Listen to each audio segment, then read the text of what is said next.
मैं हूं माधुरी कलाल और आप देख रहे हैं खास खबर। दिल्ली में परचम लहराने के बाद आम आदमी पार्टी की नजर अब लोकसभा चुनावों पर है। जज्बा है चुनाव लड़ने का, मकसद है जीतने का और विश्वास है आपका। और इसी विश्वास के साथ आप नेता कुमार विश्वास ने आज अपनी पहली रैली राहुल गांधी का गढ़ माने जाने वाले अमेठी से की। रैली को जनविश्वास रैली कहा गया। क्या जनविश्वास रैली करके अमेठी की जनता का विश्वास सचमुच जीत पाएंगे विश्वास?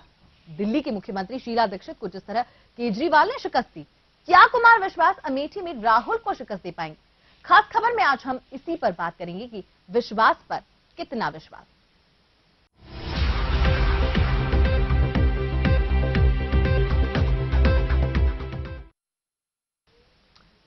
रैली में कुमार ने कहा कि अब उनके लिए जीना और मरना अमेठी है। कुमार विश्वास ने कहा कि रैली में अब तक युवराज, राजा और महारानी जीत चुके हैं, अब एक नौकर जीतेगा। कुमार विश्वास ने जनता से अपील की कि वे अब खानदानों पर भरोसा करना छोड़ दें, क्योंकि अब बहुत हो चुका। कुमार विश्वास ने अपनी कविता में कुछ फेरबदल करते हुए कहा कि अमेठी की बेचैनी को बस पागल समझता है, मैं अमेठी से दूर कैसा हूं ये मेरा दिल समझता है। आंखों तक पहुंचाऊं तो इसलिए पहुंचाऊं कि आपने प्यार किया। मैं तो एक बहुत सामान्य परिवार से, मेरी क्या औकात है, मेरी हार जीत मायने नहीं रखती। अमेठी के लोगों की हार जीत मायने रखती है कि आप राजाओं को आईना दिखाते हैं कि नहीं दिखाते हैं, आप अहंकारियों को धूल चटाते हैं कि नहीं चटाते हैं। ये है तो सबके लिए हो, ये जिद हमारी है, बस इसी बात पे दुनिया से जंग जारी है। मैं कतरा होके भी तूफान से जंग लेता हूं। मुझे बताना आप सबके हाथ उठे हुए अगली लाइन में, मैं कतरा होके भी तूफान से जंग लेता हूं, मुझे बचाना समंदर की जिम्मेदारी है। मुझे बचाना समंदर की जिम्मेदारी है। इसलिए आपसे कहने आ रहा हूं, दिल्ली में चुनाव हार गए कांग्रेस के साथी, 8 सीट आई, कांग्रेस के प्रवक्ता का पहला बयान आया, हम अपनी मार्केटिंग ठीक से नहीं कर पाए। अच्छा किया आपने बता दिया कि देश आपके लिए बाजार है, जहां आप प्रोडक्ट बेचने के लिए आते हैं। कभी वो प्रोडक्ट राहुल गांधी के नाम पर होता है, कभी वो प्रोडक्ट किसी और के नाम पर होता है, लेकिन अब हम बिक्री पर नहीं है साहब। अब हमने तय कर लिया है कि हम वोट कहां देंगे। मैं यहीं रहने वाला हूं, मैं कहीं नहीं जाने वाला। एक कार्यकर्ता ने अपना घर दे दिया है, हमारे साथी बैठे हैं।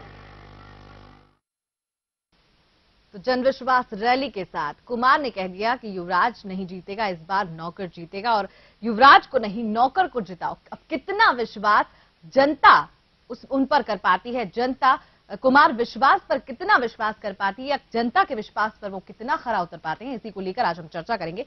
हमारे साथ चर्चा में शामिल हो रहे हैं बीजेपी से रामलाल जाट वहां पर मौजूद है, स्टूडियो से सीधे हम रुक कर रहे हैं। कांग्रेस से सुनील शर्मा जी वहां मौजूद है और आप नेता राजेश पारिक जी हमारे साथ मौजूद है। जन टीवी में आप सभी का स्वागत है।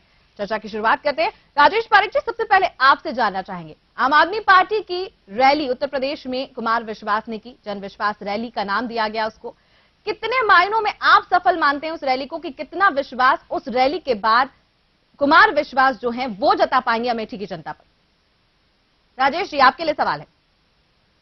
विश्वास तो जी ये रैली शुरू होने के पहले ही पता चल गया था कि कितना विश्वास है। जिस तरह की असुरक्षा की भावना अन्य पार्टियों में वहां देखी गई कि उनकी रैली शुरू होने के पहले ही प्रेस कॉन्फ्रेंस में प्रेस कॉन्फ्रेंस को खराब करने की कोशिश की गई। वहां किसी ने अंडे फेंके, जब वो जा रहे थे तब वहां उन्हें झंडे दिखाए गए और डिस्टर्बेंस करने की कोशिश की गई। इससे जो असुरक्षा की भावना अन्य पार्टियों में वहां पर आ गई है, इससे ही पता चलता है कि वहां पर जनता में बहुत ज्यादा फॉलोइंग है कुमार विश्वास की और आम आदमी पार्टी की जी। उसके बाद में वहां पर जो आज जिस तरह की भीड़ आज वहां उमड़ पड़ी और जिस तरह का समर्थन उन्हें मिला, उससे ये तो साफ है कि जनता में काफी विश्वास है आम आदमी पार्टी के प्रति। जी, तो आप मानते हैं कि रैली सफल रही और कहीं ना कहीं जो अमेठी में जनता का विश्वास है वो जरूर कुमार विश्वास जीत पाएंगे? जी बिल्कुल। आपसे जानना चाहेंगे, सुनील शर्मा जी कांग्रेस से वहां पे मौजूद है। सुनील जी, आपको क्या लगता है, जिस तरह दिल्ली विधानसभा में केजरीवाल ने परचम लहराया, भले ही शीला दीक्षित वहां पर इतने सालों तक मुख्यमंत्री रही, लेकिन फिर भी कांग्रेस वहां पर नहीं जीत पाई, आपको क्या लगता है जिस तरह शीला दीक्षित को शिकस्त दी केजरीवाल ने, क्या लगता है कि कहीं ना कहीं राहुल गांधी को शिकस्त दे सकते हैं कुमार विश्वास? देखिए, जहां तक दिल्ली का सवाल है, आपको बताता हूं, लोकतांत्रिक प्रक्रिया के अंदर हार और जीत चलती रहती है। ये ऐसा कुछ नहीं है कि कांग्रेस पहली बार हारी है, कांग्रेस पीछे भी वहां पे हार चुकी है। वहां सुषमा स्वराज भी मुख्यमंत्री रह चुकी हैं, साहिब सिंह वर्मा भी मुख्यमंत्री रह चुके हैं, मदन लाल खुराना भी मुख्यमंत्री रह चुके हैं। तो आपको मैं अच्छी स्पष्ट एक बात कहना चाहूंगा, विनम्रता पूर्वक ये बात निवेदन करना चाहूंगा कि आप पार्टी का पूरा केवल जो हॉक्स है, मैं इसको हॉक्स शब्द इस्तेमाल करना चाह रहा हूं अंग्रेजी का, ये केवल एक दिखाया जा रहा है, वैसा कुछ है नहीं। एक ऐसी पार्टी जिसके पास अभी तक 25 लाख लोगों का भी जनादेश नहीं है, उस पार्टी को केवल मीडिया के माध्यम से विकल्प के रूप में दिखाया जा रहा है, ऐसा कुछ है नहीं। आप ये देखिए, इनके पास टोटल मिला के अगर आप देखें 75 करोड़ लोग जिस देश के अंदर, मुल्क के अंदर लोग हों, उस मुल्क के अंदर जिस पार्टी के पास 25 लाख, अगर ईमानदारी से देखा जाए तो ये उतने ही वोट हैं जितने 3 पार्लियामेंट्री इलेक्शन जीतने के लिए भी सफिशिएंट नहीं होंगे। अगर केवल 3 पार्लियामेंट्री इलेक्शन वोट लेने के लिए जो पार्टी उतने भी सफिशिएंट वोट जिसके पास नहीं है, उस पार्टी को एक विकल्प के रूप में मीडिया दिखा रहा है। तो मैं आपको ये बताऊंगा कि केवल और केवल ये मात्र एक मीडिया की उपज है, एक मीडिया के अलावा कहीं नहीं है।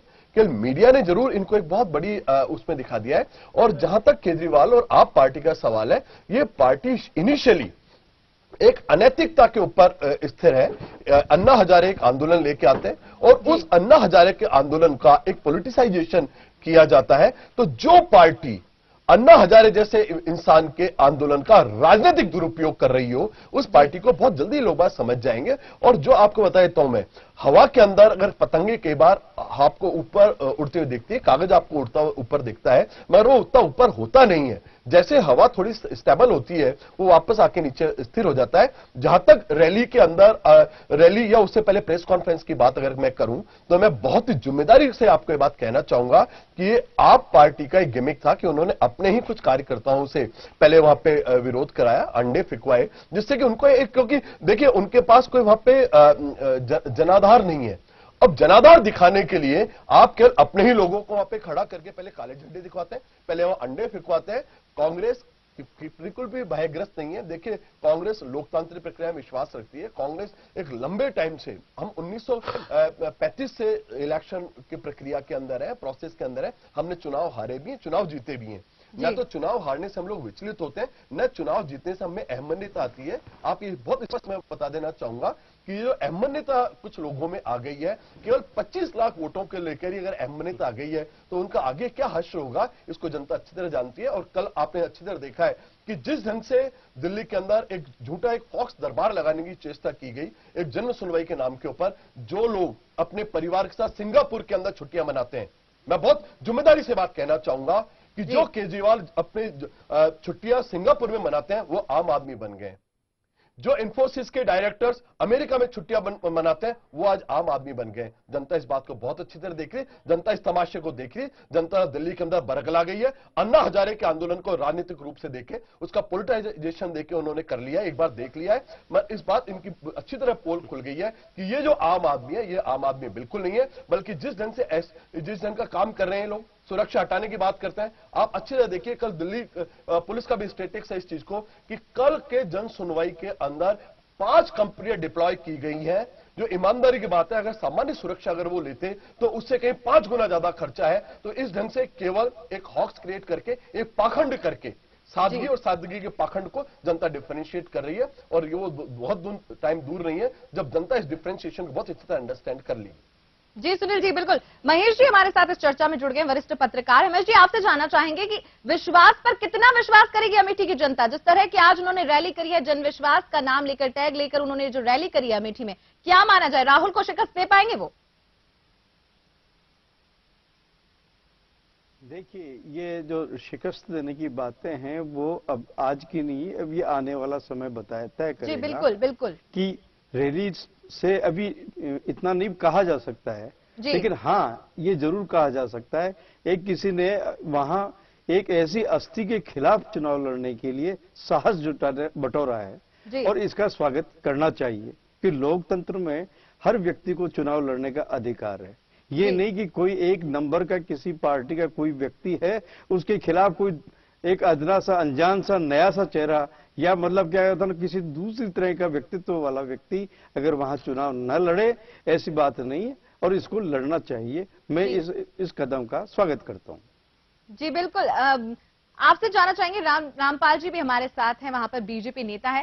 रामपाल जी, जिस तरह दिल्ली विधानसभा में कांग्रेस का जादू नहीं चल पाया, माना मोदी फैक्टर जो था वो 4 राज्यों में चला, और राजस्थान के परिप्रेक्ष्य में भी बात करी जाए तो मोदी फैक्टर को एक बड़ा फैक्टर माना गया, मोदी की लहर को एक बड़ा फैक्टर माना गया। लेकिन आप जो है आम आदमी पार्टी ने दिल्ली में बीजेपी को भी आने नहीं दिया। क्या माना जाए, आपकी लहर कहीं ना कहीं अभी भी बीजेपी के लिए चुनौती हो सकती है? लोकसभा चुनावों की बात कर रहे हैं।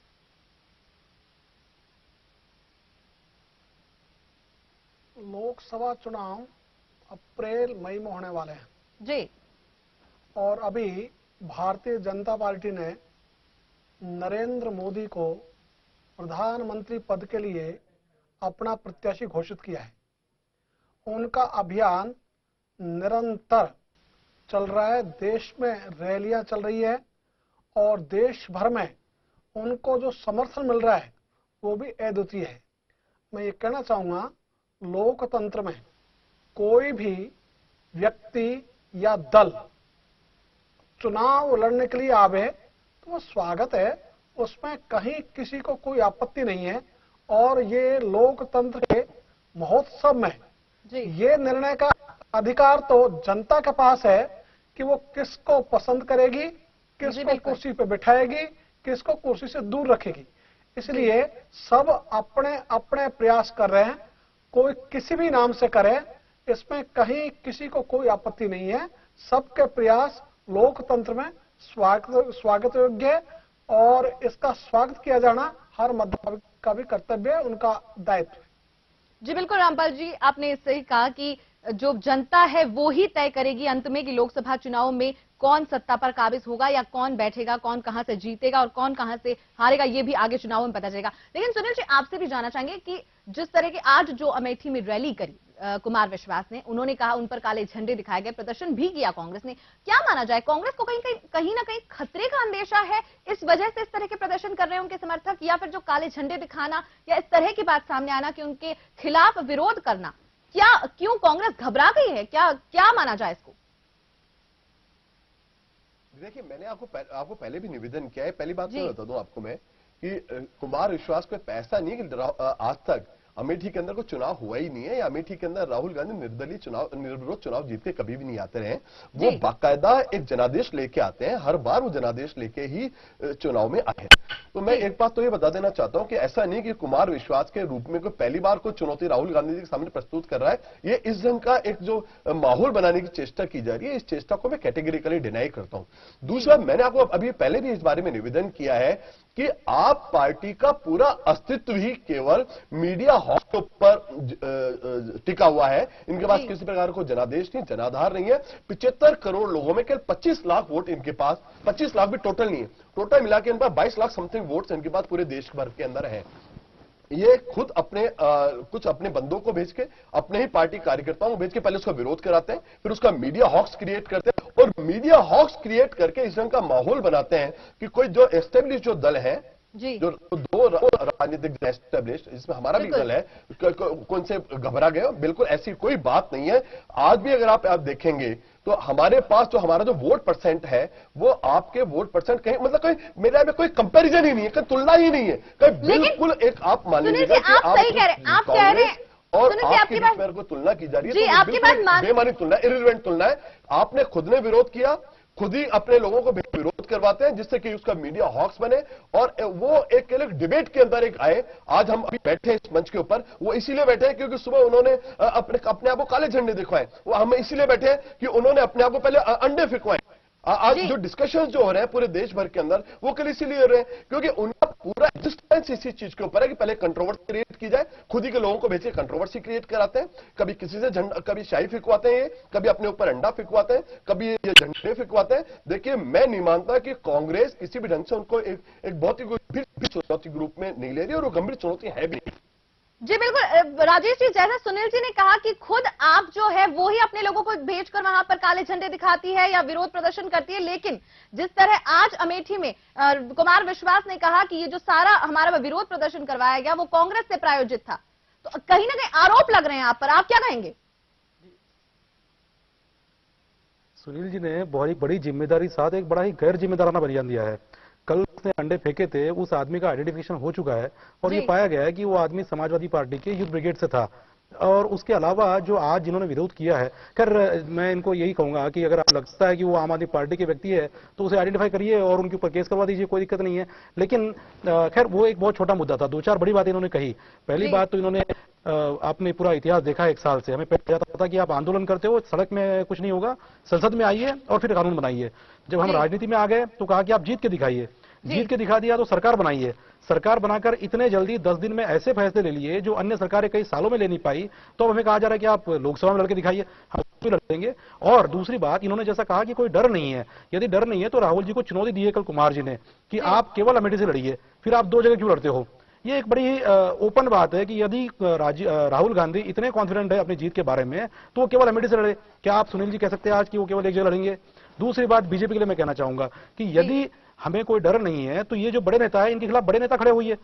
होता ऐसा है कि हर चुनाव में कांग्रेस और बीजेपी अपने अपने बड़े नेताओं के खिलाफ एक कमजोर खिलाड़ी खड़ा करती है ताकि वो जीत जाए। ऐसा नहीं, हमने दिल्ली में ये करके दिखाया, शीला जी को खुली चुनौती दी अरविंद ने, बीजेपी ने नहीं अपना कोई बड़ा कैंडिडेट खड़ा किया। हमने कहा था उस समय भी कि आप हर्षवर्धन जी को साथ में खड़ा करिए। तो जिस तरीके से हम एक राजनीति खेल रहे हैं और आपका नेता ही इतना मजबूत नहीं है कि जिसके जीतने की पूरी उम्मीद हो, तो ये किस तरीके से आप जनता का या जनाधार अपना क्लेम कर पाएंगे। यदि राहुल जी वास्तव में लोकप्रिय है तो उन्हें अमेठी से अकेले चुनाव लड़ना चाहिए और बीजेपी से भी मेरा निवेदन है कि अपने अच्छे से अच्छे बड़े कैंडिडेट को वहां खड़ा करिए ताकि जनता देख पाए कि लोकप्रिय कौन है, आम आदमी पार्टी है, बीजेपी है, कांग्रेस है।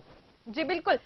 महेश जी हमारे साथ है। महेश जी, जिस तरह की लहर आपकी चलती जा रही है, अगर आज खास बात की जाए, अगर अमेठी में जो जन विश्वास रैली करी है उसमें भी विरोध प्रदर्शन लगातार जारी रहा। कभी जिस तरह का पहले आप पर हमला हुआ तो उसका आरोप बीजेपी पर भी लगा और आज जो विरोध प्रदर्शन हुआ उसका आरोप कहीं ना कहीं कांग्रेस से प्रायोजित है, ये कहा कुमार विश्वास ने रैली के दौरान। तो आप क्या कहेंगे कि कहीं ना कहीं जो आपकी जो लहर है, कांग्रेस और बीजेपी दोनों इसे खतरा तो नहीं मान रही? देखिए, इसको ये कहा जाए कि खतरा ये माने या न माने, वो बात इनकी पार्टियों के भीतर जो चर्चा का तो है। आपका उभरना, एक लोकतंत्र में एक नए दल का उभरना अपने आप में एक ऐसे मुकाम पर, जब 21वीं सदी में भारत, तो एक शुभ संकेत है। ये राजनीतिक शुद्धिकरण की ओर बढ़ता कदम नजर आ रहा है। सवाल खतरे का नहीं है, बल्कि दूसरे अर्थ में कि राजनीतिक दल अन्य भी हैं और दूसरे भी हैं, लड़ा करते हैं। लेकिन स्थिति ये हो रही है कि इस आपके बहाने दोनों प्रमुख दलों के अंदर पहली बार कुछ सजगता, चिंतन मंथन का एक नया दौर शुरू हुआ है जो स्वागत योग्य। बिल्कुल, मैं ये जहां तक समझता हूं, आपने एक बार लोकतंत्र को लोकतंत्र को मजबूती के लिए जो राजनीतिक शुद्धिकरण की प्रक्रिया शुरू की है, मैं इसे आपकी जीत या लहर की बात नहीं करूंगा। मैं आप पार्टी को ऐसा कैटलिस्ट, उत्प्रेरक मानता हूं जो राजनीति को एक नए आयाम देने की ओर बढ़ रहा है तेजी से। आयाम देने के लिए आप बढ़ रहा है, ये कहना है आपका। हमारे साथ आप नेता राजेश जी जो मौजूद है, हम उनसे जानना चाहेंगे। राजेश जी, जिस तरह की आज रैली हुई अमेठी में, कुमार विश्वास ने यह भी कहा कि मैं चुनाव लड़ने का मेरा कोई इरादा नहीं था, मुझे चुनाव लड़ने के लिए ललकारा गया। तो अगर आप भ्रष्टाचार और वंशवाद की राजनीति को खत्म करने के एजेंडे से आते हो और दूसरी तरफ आप इस तरह की बात सामने रखते हो कि मैं चुनाव लड़ने नहीं आया लेकिन मुझे ललकारा गया, तो क्या आप सिर्फ ललकारने से चुनाव लड़ना चाहते हो? तो जनता का कहां इसमें रोल है? आप जनता के बारे में कहां सोच रहे हो? ये कहीं ना कहीं जनता में नेगेटिव मैसेज तो नहीं भेजेगा और इससे कांग्रेस और बीजेपी को फायदा हो सकता है? नहीं, ये बिल्कुल एक पॉजिटिव मैसेज भेजा है और ये है कि हम डायनेस्टी पॉलिसी के खिलाफ है। राहुल गांधी में ऐसी क्या खास बात है कि वो प्रधानमंत्री पद के दावेदार बन गए? आपको यदि जनता का नेता बनना है तो आपको ग्रास रूट पर काम करना होगा और ऐसा नहीं कि केवल आप किसी परिवार में जन्मे हैं इसलिए आपको सीधा सीधा प्रधानमंत्री का दावेदार बना दिया जाए, आपके खिलाफ कोई दूसरा दल खड़ा ना हो या दूसरे दल का कोई अच्छा कैंडिडेट खड़ा ना हो और आप जीत के आ जाए। तो ये एक डायनेस्टी रूल जो हमारे देश में चल रहा है, कई सालों से एक परिवार का राज चल रहा है, हम उसे चैलेंज करना चाहते हैं। हम दिखाना चाहते हैं कि एक आम आदमी जो पिछले कई सालों से आंदोलनों में लगा हुआ है, जो रास्ते पे काम कर रहा है, वो आपके साथ लड़ेगा और आपको हरा के दिखाएगा। जी नहीं, लेकिन इस तरह की बात ये करना, अगर आप ये कहते हैं, इसके अलावा जो आपका प्रश्न था, हमारा कैंडिडेचर अभी डिक्लेयर नहीं हुआ है। जी बिल्कुल, आपका घोषित नहीं किया गया लेकिन प्रस्तावित माना जा रहा है, डिक्लेयर नहीं हुई है, उसके लिए प्रक्रिया है। जी, लेकिन प्रस्तावित माना जा रहा है कि मुझे चुनाव लड़ने, और वहाँ के जो कार्यकर्ता है उन्होंने प्रस्ताव दिया है। जी बिल्कुल। महेश जी, आप क्या कहेंगे कि जिस तरह की बात पहले ये करना कि भ्रष्टाचार और वंशवाद की राजनीति खत्म करने आए, लेकिन ये कहना कि चुनाव के लिए मुझे ललकारा गया है, तो किस तरह का मैसेज जनता के बीच जाएगा? क्योंकि कहीं ना कहीं ये मैसेज नेगेटिव जाएगा कि जो ललकारने की बात आती है वहां तो ये हो गया कि आपको चुनाव लड़ने के लिए, आप अपना वर्चस्व दिखाने के लिए चुनाव लड़ेंगे और आप वहां से जीतने की कोशिश करेंगे। क्या कहेंगे आप? तो मेरा कहने का मतलब ये कि जिस राजनीति, जहां तक जो कुमार विश्वास की बात, नहीं, अभी जो कुमार विश्वास की बात कही है कि मुझे ललकारा गया है जी, या मतलब राहुल गांधी कहें कि मुझे ललकारा गया, मैं ये ललकार की बात नहीं कह रहा हूं। लेकिन सबसे पहले बात है कि कुमार विश्वास ने तो उस समय पहले जब विधानसभा के चुनाव होने के तुरंत बाद ही कह दिया था कि मैं अमेठी से चुनाव लड़ूंगा। बिल्कुल बिल्कुल, इसका मतलब मंतव्य बिल्कुल साफ था, स्पष्ट था कि वो चुनाव लड़ेंगे और चुनाव लड़ना संवैधानिक अधिकार की श्रेणी में आता है। कोई भी व्यक्ति कहीं पे भी जाकर के चुनाव सकता है। अब जहां ललकारने की बातें और ये इस तरह के अंडे फेंकने, काले झंडे दिखाने की, तो ये मैं इसको ये चुनावी टोटकों की बात कहूंगा, क्योंकि ये हर दल करता है। आज ये इस तरह की मतलब ये जो प्रधानमंत्री की दावेदारी की बातें जो वगैरह जो भी करते हैं, तो अगर इसके इति अगर 1984 या 85 के चुनावों के अंदर हम जाएं तो कांग्रेस ने अटल बिहारी वाजपेयी के खिलाफ माधवराव सिंधिया जी को खड़ा किया था और इलाहाबाद में अमिताभ बच्चन को हेमवती नंदन बहुगुणा के खिलाफ खड़ा किया था और लालकृष्ण आडवाणी के खिलाफ में राजेश खन्ना को खड़ा किया था। तो ये स्ट्रेटेजी और ये चमत्कार, ये जो टोटकेबाजी होती है कि बड़े नेताओं को कहां हम संसद तक न पहुंचने दें या उस मंच तक न पहुंचने दें, तो ये ऐसी भी खेल राजनीति में खेले जाते हैं। ये कोई असंभव और संभव वाली बातें नहीं है, ये एक खेल है। इस खेल को उस खेल भावना से ही समझना चाहिए। राजनीति का जवाब राजनीति से दिया जाए, रैली का जवाब रैली से दिया जाए और चुनाव में रह के चुनाव का जवाब दिया जाए। जी बिल्कुल, लेकिन जिस तरह की राजनीति की बात ये कर रहे हैं आप, आम आदमी पार्टी जो एजेंडा लेकर उतरी है, भ्रष्टाचार को खत्म करने का, आम लोगों की समस्याओं को दूर करने का, आम लोगों के साथ खड़े रहने का एजेंडा लेकर उतरी है, लेकिन ये फिर से इनका भी ये कहना कि मुझे ललकारा गया है, मैं चुनाव नहीं लड़ना चाहता था, मेरा चुनाव लड़ने का इरादा नहीं है, तो कहीं ना कहीं नहीं लगता जो राजनीति की दलदल से लोगों को ये विश्वास दिला रहे थे कि हम नहीं हैं, उसी राजनीति की दलदल में घुस के, उसी राजनीति के खेल में उसी तरह चल के ये कहीं ना कहीं अपने लिए ही नेगेटिव मैसेज पैदा कर रहे हैं और इसका फायदा हो सकता है कांग्रेस या बीजेपी को? इसमें काफी हद तक जो है ये देखिए कि इसमें मैं एक थोड़ा सा केजरीवाल जी के बारे में जो उन्होंने वक्तव्य दिया था जी, जो अन्ना के और केजरीवाल के बीच में जो डिफरेंसेस, मतभेद पैदा हुए थे, तब उन्होंने तो केजरीवाल जी ने ये कहा था कि कीचड़ को अगर साफ करना है तो कीचड़ में उतरना पड़ेगा। जी बिल्कुल, ईंट का जवाब पत्थर से देना पड़ेगा। तो उसमें बिना मतलब ऐसी मतलब क्या कहते हैं ना, राजनीति ऐसा मतलब जो खेल है जिसमें सब कुछ जायज है, सब कुछ किसी तरह भी मतलब किसी तरह से प्रतिद्वंदी उनके सामने लक्ष्य है चुनाव जीतना। अब वो किसी भी रूप में लड़ें, कैसे भी लड़ें, रैली का जवाब दें, किसी को आरोपित करें, फिर सीडी बनाएं, उसको जुटाएं। अभी आप देखते जाइएगा कि चुनाव के जैसे जैसे हम निकट जाते जाएंगे तो समीकरण और भी बदलते जाएंगे। अभी ये इनका अगर इस तरह का कोई किया है तो कांग्रेस भी मतलब इसी तरह की राजनीति करेगी। तो लिहाजा ये राजनीति वो जो दलदल की जो बात कह रही है कि बिल्कुल नीट एंड क्लीन वाली जो स्थिति है वो तो आने वाली नहीं है, क्योंकि जैसे क्या है कि जो शादी के जैसे कहा जाता है, आंचलिक राजस्थान में कहा जाता है कि ब्याह के गीत तो ऐसे ही गाए जाएंगे और वैसे ही चलेंगे और उसी तरह के आरोप लगेंगे, उसी तरह के प्रत्यारोप लगेंगे, एक दूसरे की रैलियों पर कामयाब नाकामयाब बताने की कोशिशें की जाएंगी। जैसे कि आप ये विधानसभा चुनाव में के दौरान भी आप देख चुके होंगे कि मोदी की रैली में इतनी लोग आए थे, राहुल जी की रैली में इतने लोग आए थे। तो ये स्पर्धाएं चलती रहेंगी, लेकिन आप अभी राजनीति में शुद्धिकरण की प्रक्रिया शुरू हो गई है, लेकिन इसका अस्तित्व तभी मतलब इसको मजबूती तभी दी जाएगी कि जबकि आप केंद्र में या राज्य में कहीं ना कहीं शासित हों। जी बिल्कुल महेश जी, तो भ्रष्टाचार और वंशवाद की राजनीति खत्म करने का वक्त आ गया है। कुमार विश्वास ने तो ये अपील कर दी है, लेकिन कुमार के अमेठी को जीतने की चुनौती और राहुल से जीतने का पागलपन जनता कितना समझ पाती है, ये समय के साथ ही पता चल पाएगा। फिलहाल हमारे साथ जो मेहमान जुड़े थे उनका बहुत बहुत शुक्रिया हमसे जुड़ने के लिए, और खास खबर में और कुछ मुद्दों के साथ आगे भी हम आपसे जुड़ते रहेंगे। फिलहाल के लिए मुझे दीजिए इजाजत, नमस्कार।